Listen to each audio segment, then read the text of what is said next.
So we're here to celebrate this notion that art, visual art, and poetry have a relationship. And here we see it in some paintings that are in the gallery while the poets speak about them, or something similar. Now, enough. I will let Twyla get on with hers. So please. Thank you, Mark, and thanks for everybody for coming. This is such a great little gallery. I love it here. And the works of art are inspiring to writers, definitely. So I want to thank you for that. And thanks to the board for hosting this and for having us come up here. It's wonderful. And Amanda, thank you for your words the other day. Down the middle. Ted read some poems by some other people, and I thought today's poem in American Life and Poetry, which is in your newspaper, was just appropriate, by Leo Dangle. I met Leo several years ago in southwest Minnesota, is where he lives, near Marshall. I don't know his hometown. Do you know his hometown? But he used to teach there. I think he's retired. But anyway, it's called One September Afternoon by Leo Dangle. Home from town, the two of them sit looking over what they have bought, spread out on the kitchen table like gifts to themselves. She holds a card of buttons against a new dress material and asks if they match. The hay is dry enough to rake, but he watches her empty the grocery bag. He reads the label on a grape jelly glass and tries on the new hat again.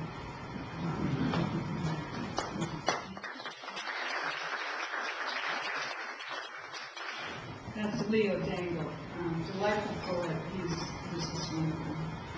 He has several books. Well, I thought we were doing a round robin reading, so thanks, Ted, for ruining it. Yeah. I wanted to say that. But that's okay. I'm going to read my own poetry now. But anyway, so the agrarian thing. Well, I grew up on a farm, so I can't escape that. It's just the way it is. I grew up in northeast Nebraska, a few miles north of Oakland, between Oakland and Lyons, actually really close to Lyons.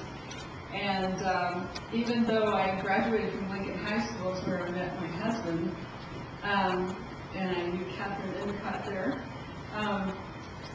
I did spend most of my years in Lyons, in that little town. In fact, I went to a one-room country school. Anybody here?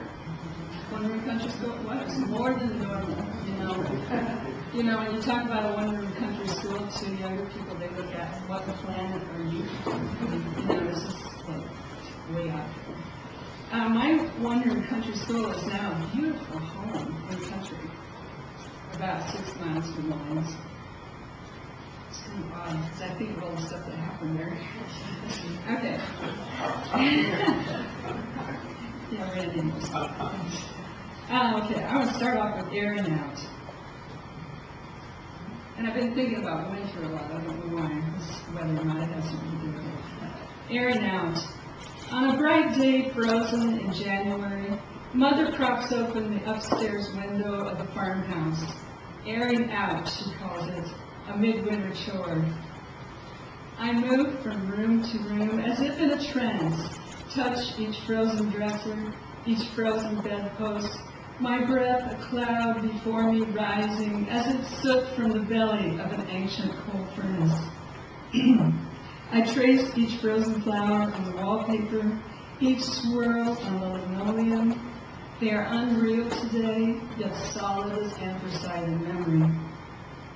At night, the storm windows again secure, I huddle beneath a hand-tied quilt. With aired-out lungs, I breathe and dream. The old house, meanwhile, wheezing its soaked-up lungs deep into a frozen night, puffing smoke to the endless white countryside, the clear, frozen landscape of home.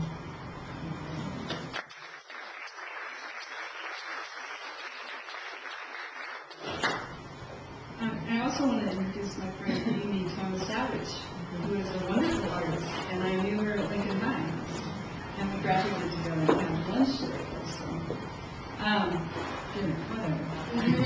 Yes, close enough.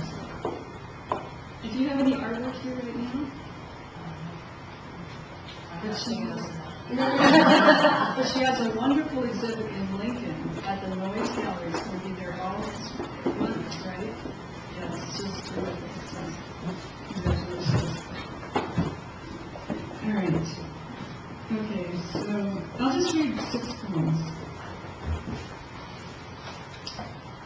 If I can figure out my round robin thing, I had this all figured out too. All right.